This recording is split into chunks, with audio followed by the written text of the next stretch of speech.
இதே ஒரு சோலார் பேனலை நீங்கள் ஒரு வருஷம் வரைக்கும் துடைக்காமல் போட்டுட்டீங்க அப்படின்னா அதோடய எஃபிஷியன்சி ரொம்ப மோசமாக போயிடும். கிட்டத்தட்ட 50% அளவுக்கு குறைஞ்சி போயிடும். அதனால் சோலார் பேனல் பராமரிப்பில் அடிப்பகுதியில் எதுவுமே நீங்கள் சுத்தம் பண்ண வேண்டியதில்லை. அடிப்பகுதி எப்பயுமே அழுக்காகாது. ஒட்டடை மட்டும் படியும், அதை மட்டும் லேசாக எடுத்து விட்டுடலாம். ஆனால் மேல் பகுதியில் தூசி, பறவைகளுடைய எச்சம், அழுக்கு, எண்ணெய் பசை இது மாதிரி நிறைய இடங்களில் படியுது. அதை மட்டும் நீங்கள் சுத்தம் பண்ணி வச்சுக்கோங்க. இந்த solar system life time work ஆகும். உங்கள் வீட்டுக்கு தேவையான முழு மின்சாரத்தையும் இதிலேருந்து தயாரிக்க முடியும். இப்போ வரக்கூடிய பைஃபேஷியல் பேனல்ஸ் எல்லாமே அதிகமான எஃபிஷியன்சி கொடுக்குது. ஏற்கனவே நாங்கள் ஒரு 10 வருஷத்துக்கு முன்னாடி ஒரு கிலோவாட்டுக்கு 4.2 யூனிட்டு 3.5 யூனிட்டு இப்படி உற்பத்தி ஆகிட்டு இருக்கோம். ஆனால் இப்போ சர்வசாதாரணமாக ஒரு கிலோவாட்டுக்கு 5 யூனிட்டு 6 யூனிட்டு 7 யூனிட்லாம் உற்பத்தி ஆகுது. அந்தளவுக்கு நல்ல தரமான பேனல்லாம் இப்போ வந்துக்கிட்டு இருக்குது. அந்த பேனலும் டிசிஆரில் கிடைக்கிது. அதாவது மானியத்தில் வாங்கக்கூடிய அளவுக்கு அந்த பேனல் கிடைக்கிது. மானியம் இல்லாத பேனல்லாம் நம்ம எதுக்கு போடுறோம்னா கடைகளுக்கு போடுறோம், கமர்ஷியல் எஸ்டாப்ளிஷ்மெண்ட்டுக்கு போடுறோம். அது உங்களுக்கு அதுவும் இதுவும் பார்த்திங்கன்னா கொஞ்சம் வேறு இருக்கு.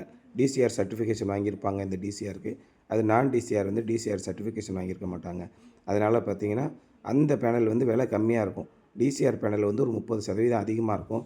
அப்படி அதிகமாக இருக்கிறத நம்ம கையடக்கமான விலைக்கு கொண்டு வரதுக்கு தான் உங்களுக்கு சோலார் பேனல் போடுறதுக்கு மானியம் கொடுக்குறாங்க.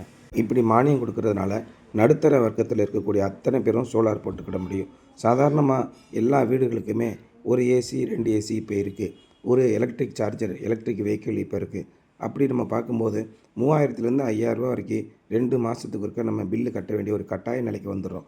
இந்த பில்லை 0 ஆக்கணும் அப்படின்னா என்ன செய்யணும்னா சோலார் பேனல் போட்டுக்கோங்க. 100% சக்ஸஸ்ஃபுல்லாக ஒர்க் ஆகும். 5 வருஷம் நாங்கள் காம்ப்ரிஹென்சிவ் மெயின்டெனன்ஸ் பண்ணி கொடுத்துட்றோம் உங்களுக்கு. அதனால் 5 வருஷம் கட்டாயம் எந்த பிரச்சனையும் இல்லாமல் ஓடிடும். இந்த காம்ப்ரிஹென்சிவ் மெயின்டெனன்ஸில் சோலார் பேனலை க்ளீன் பண்ணி விடுறதெல்லாம் வராது. மற்ற ஏதாவது சோலார் பேனலில் பிரச்சனை எங்களுக்கு பவர் ஜென்ரேஷன் ஆகலை அப்படின்னு நீங்கள் சொன்னீங்கன்னா நாங்கள் அதை சரி பண்ணி கொடுக்குறோம். அந்தளவுக்கு ஸ்ட்ராங்காக உங்களுக்கு சிஸ்டம் பண்ணிக்கிறோம். நல்ல குவாலிட்டியாக பண்ணி கொடுத்துட்றோம். அதே மாதிரி எல்லா வயரிங்லேருந்து எல்லாமே ரொம்ப கண்ணும் கருத்துமாக பண்ணி கொடுக்குறோம். இந்த மாதிரி இருக்கும்போது குறைஞ்சபட்சம் 20 வருஷம் உங்கள் சிஸ்டம் நல்லா ஒர்க் ஆகும். அதனால் உங்களுக்கு பில்லு ஒரு 3000லேருந்து 5000க்குள்ளே வருதுன்னா நீங்கள் சோலாரை ப்ரிஃபர் பண்ணுறது ரொம்ப ரொம்ப நல்லது. இப்போ அதுக்கு வங்கி கடன் இருக்கிறதுனால கூடுதலாக உங்களுக்கு பயன் கிடைக்கும்.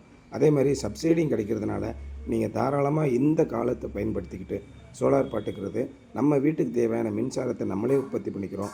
நாட்டோட வளர்ச்சிக்கும் உதவி செய்கிறோம். அதுக்காக தான் அரசாங்கம் நிதித்துறையில் உங்களுக்கு உதவி செய்யுது.